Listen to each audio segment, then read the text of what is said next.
ঈদের ছুটিতে বিনোদন উপভোগ করতে জিয়া উদ্যানে উপচে পড়া ভিড়। এছাড়াও রাজধানীর পরিচিত সব দর্শনীয় স্থানগুলোতে রয়েছে রাজধানীবাসীর ব্যাপক সমাগম। অবশ্য ঢাকায় পর্যাপ্ত বিনোদন স্পট না থাকার আক্ষেপ ছিল অনেকের মাঝেই। স্টে সেফের ডাবল লেয়ার প্রোটেকশনই পিরিয়ডের হেভি ফ্লোর দিনগুলোতে আমাকে রাখে নিরাপদে। Stay safe.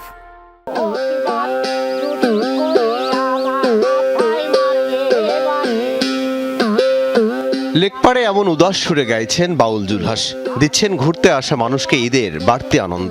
বন্ধ থাকে, সবাই একসাথে আড্ডা দেওয়া হয়, একসাথে ঘুরতে যাওয়া হয়, সবার সাথে দেখা সাক্ষাৎ হয়। আমরা তো সরকারি জব করি, এখন দেখা যায় যে আমরা পরিবারকে সময় দিতে পারি না। আব্বু আম্মু ছুটি পেয়েছে, তো এই আনন্দে ঘোরা হচ্ছে আর কি। ব্যস্ত জীবন কাটাচ্ছি, কেউ চাকরিজীবী, কেউ হচ্ছে পড়াশোনা, তো সময় সুযোগ হয় না। এখন ঈদের ছুটিতে সবাই মিলে, ঈদ মানেই আনন্দ। লেক আর বিস্তৃত উদ্যানের খোলা পরিসরে ভিড় জমিয়েছেন নানা শ্রেণী পেশার মানুষ। শিশুদের যে উচ্ছ্বাস, সেই উচ্ছ্বাস দেখার মতো ঈদের এমন উচ্ছ্বাস যদি আজীবন থাকতো, এমন কথাই বোধহয় তারা বলতে চান, কিন্তু সেটি তো হয় না। দিন শেষে আবারও সেই কর্মব্যস্ত জীবনে ফিরে যেতে হয় তাদের বাবা মাদেরকেও, তাদেরও ফিরতে হয় স্কুলে। সকাল থেকে নারী, পুরুষ, শিশু কিংবা বৃদ্ধ সবার পদচারণায় মুখর হয়ে ওঠে জিয়া উদ্যান ও এর আশপাশের এলাকা। উদ্যানের সবুজ গালিচায় বাচ্চাদের সঙ্গে আনন্দে মেতে ওঠেন বড়রাও। এইখানে আসার পরে যে আমরা আসলে যান্ত্রিক নগরীতে আছি এটা ফিল করতেছি না। এই যে এখন যে মিষ্টি বাতাস, আমার মনে হয় ঢাকার বাইরে কোথায় আছে। স্কুলে তো থাকা হয় সারাদিন, ঈদের ছুটিতে ঘুরতে আসা।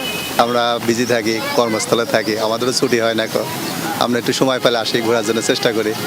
নব থিয়েটারের সামনে এসে মন খারাপ করে ফিরে যাচ্ছেন সবাই। কোনো নোটিশ ছাড়াই গতকাল থেকে বন্ধ অন্যতম এই বিনোদন স্পটটি। বন্ধ ঈদের ছুটি, ঈদের খুলবো কবে?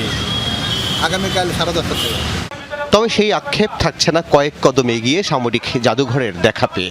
এখানে সাধারণ মানুষের ভিড় বেশ, দীর্ঘ সময় লাইনে দাঁড়িয়ে কাটছেন টিকিট।